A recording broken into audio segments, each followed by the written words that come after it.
Hello students. तो आज हम करेंगे tense next tense past perfect continuous. जैसे कि क्लियर है टाइटल से, पास्ट की बात है, परफेक्ट जो पास्ट में शुरू हो चुका था और पास्ट में ही जो चल रहा था, कंटिन्यू भी था। ठीक है, पास्ट में ही शुरू हुआ और पास्ट में ही चल रहा था। जैसे इसमें सबसे पहले हम करेंगे स्ट्रक्चर को स्टडी कि सेंटेंस कैसे बनाएंगे। इसमें यूज होता है subject plus had been plus verb की first form ING plus since या फॉर। जैसे प्रेजेंट परफेक्ट कॉन्टिन्यूस हमने किया था उसमें भी सिंस फॉर यूज हुआ था और पास्ट परफेक्ट कॉन्टिन्यूस में भी सिंस फॉर यूज होगा और फ्यूचर परफेक्ट कॉन्टिन्यूस में भी सिंस फॉर का यूज होगा, क्योंकि ये सिंस और फॉर हम यूज करते हैं समय के लिए। सिंस यूज होता है निश्चित समय के लिए और फॉर होता है अवधि के लिए यूज। ठीक है, कोई काम, जैसे एग्जाम्पल से समझाती हूँ पहले। When he came, I had been reading a novel for 2 hours। ठीक है, अगर मैं ये ना लिखूं when he came तो मैं यहाँ प्रेजेंट परफेक्ट कॉन्टिन्यूस भी भर सकती हूँ। मैं ये novel I have been reading a novel for 2 hours, मैं ये नावल 2 घंटे से पढ़ रही हूँ, मैं ऐसे बोलूंगी फिर I have been reading a novel for 2 hours। But मैंने यहाँ ये लिखा है when he came, केम यहाँ पास्ट है।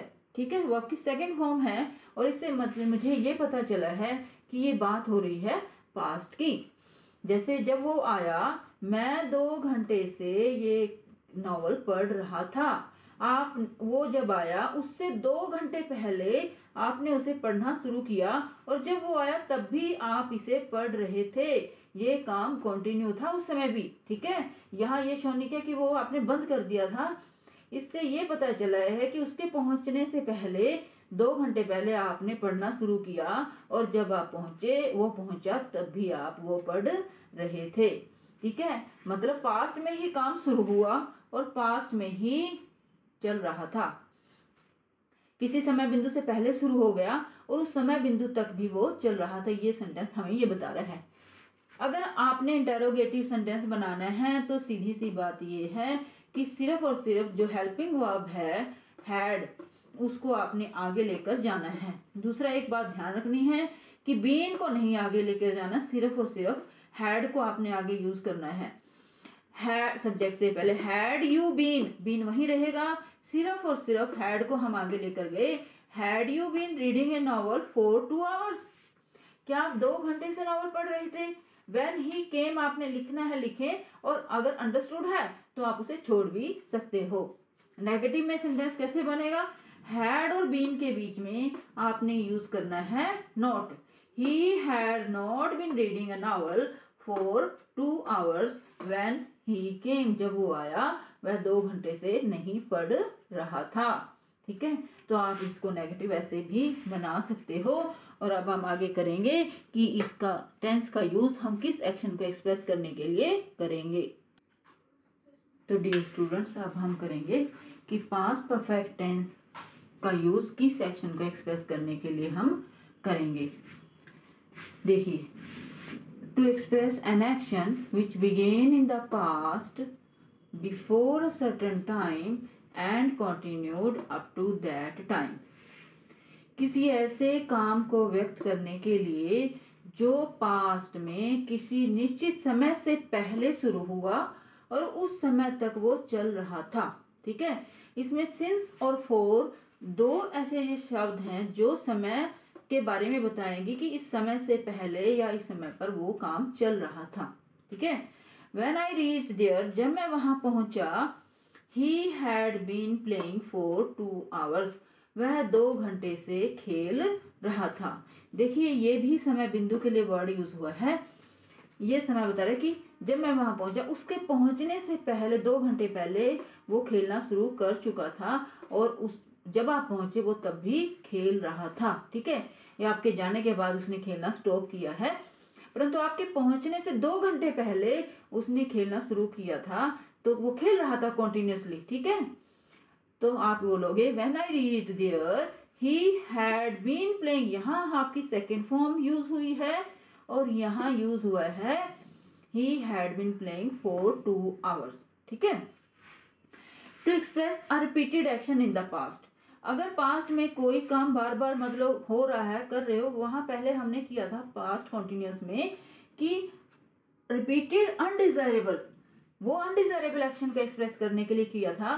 परंतु ये एक्शन कोई भी, जैसे कोई बार बार काम होता है, पॉजिटिव होता है, तो आप उसमें यूज कर, वो बार बार कोई ट्राई करता है तो आप उसमें प्रेजेंट परफेक्ट कॉन्टिन्यूस टेंस का यूज कर सकते हो। He had been throwing stone in the river. अब जैसे कोई नदी किनारे बैठा है और वो बार बार नदी में पत्थर फेंक रहा है और आप उसको कहना चाह रहे हो कि वो बार बार नदी में पत्थर फेंक रहा था, तो आप बोलोगे he had been throwing stone in the river. Thank you. तो डियर स्टूडेंट्स, आपने एक बात का ध्यान रखना है कि प्रेजेंट परफेक्ट कॉन्टिन्यूस और पास्ट परफेक्ट कॉन्टिन्यूस में क्या डिफरेंस है। देखिए ये सेंटेंस आप पढ़िए, When I reached there, he had been playing for an hour। एक ये सेंटेंस है जिसमें मैंने आगे यूज किया है when I reached there। दूसरा सेंटेंस देखिए, he has been playing for an hour। यहाँ कोई भी मैंने पास्ट का कोई ऐसा यूज नहीं किया है और इस सेंटेंस से मैं ये नहीं अंदाजा लगा सकती कि ये पास्ट के बारे में है, क्योंकि मैंने यहाँ इसके कोई भी पास्ट का वर्ड यहाँ नहीं लिखा हुआ। तो अगर ऐसा कोई सेंटेंस आता है उसमें फोर और सिंस यूज हुआ है, उसके बाद समय दिया हुआ है, इसका मतलब है 1 घंटे से वह खेल रहा है। ठीक है, यहाँ कोई भी पास्ट नहीं, इसका मतलब प्रेजेंट की बात है कि 1 घंटा पहले उसने काम खेलना शुरू किया और अभी वो खेल रहा है। 4 an hour से, 1 घंटे से। सपोज सुबह से बारिश हो रही है, एक तो ये बोले आप सुबह बारिश हो रही है तो इट इज रेनिंग। बट अगर ये सेंटेंस है सुबह से बारिश हो रही है तो आप इसे ऐसे बोलोगे, it has been raining since morning. ठीक है, और अगर आप ये कहो कि मैं जब वहां पहुंचा तो वहां 2 घंटे से बारिश हो रही थी, मतलब आपके पहुंचने से 2 घंटे पहले बारिश हो रही थी, तो आप उस सेंटेंस को बोलोगे when I reached there it had been raining for 2 hours। ठीक है, तो ऊपर वाले सेंटेंस में आप देखिए, व्हेन आई रीच्ड देयर, मैं वहां पहुंचा, इससे मुझे ये पता चला कि आप वहां पहुंचे थे। ओके, उससे 2 घंटे पहले उसने खेलना शुरू किया था और जब आप पहुंचे तब भी वो खेल रहा था, तो आप ऐसे बोलोगे when I reached there he had been playing for an hour. Okay, यहाँ भी 4 an hour है, यहाँ भी 4 an hour है, बट डिफरेंस क्या है कि यहाँ व्हेन आई रीच्ड देयर से मुझे पता चला दिस कि आप बात कर रहे हो पास्ट की, तो हम यूज यहाँ करेंगे had been playing. I hope आपको ये टेंस बिल्कुल क्लियर हुआ होगा, तो आप इसको स्टडी कीजिए अच्छी तरह से। Thank you.